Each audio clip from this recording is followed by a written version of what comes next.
So you still have the budget coming up. The Congress has to do some things, not just a vision. They have to accomplish some things. You have the budget outline already laid out by the deal that your predecessor worked out with the White House.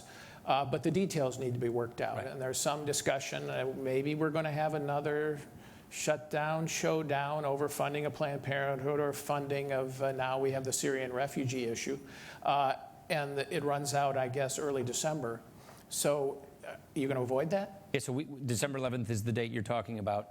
We're going to have a debate and negotiations on what we call riders. There are a lot of other provisions that we care a great deal about.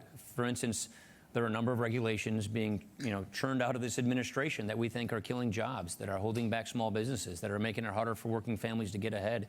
And so that's doing a great damage to the economy. So there are a lot of priorities we have in this spending bill dealing with executive agencies. Those negotiations are ongoing. I just left part of that just to come over here.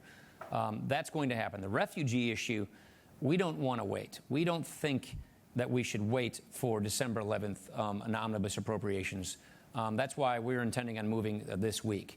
I think Paris is a wake-up call, and we believe that we ought to have a pause in the refugee program with refugees coming from Syria and Iraq.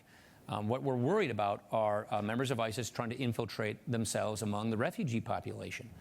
It's very important to note that our refugee laws are important, and America is a very compassionate nation. But we cannot allow ourselves to be taken advantage of by terrorists who may try to infiltrate the generosity of the American people with this refugee program. That is why we're working on legislation right now. We have a task force that we assembled on Saturday to start working on this, and we intend to take a bill to the floor on Thursday to have a pause in this refugee program, and then to have a better security system so that we can verify on a person basis whether or not a person is a security threat to this country or not before a person is allowed to come into the country through the refugee program. Have you talked to the White House at all about this? We talked to the White House about it.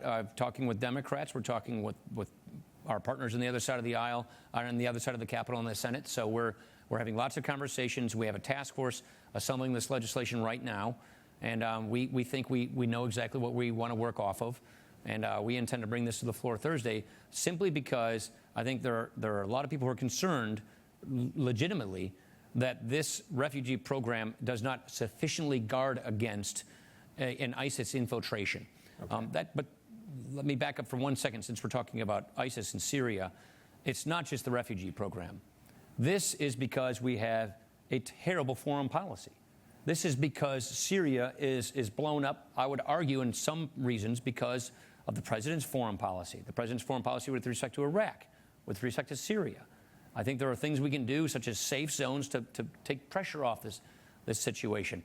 We need a comprehensive strategy to defeat ISIS, not to contain ISIS. We just sent a bill a couple of hours ago to the White House from Congress.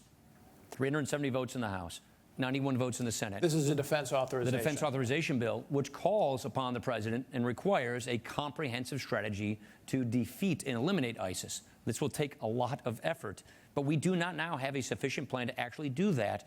And I think of all the things we learned last Friday, containment doesn't work. We have to have a policy and a strategy to actually defeat ISIS. So it goes beyond the refugee issue.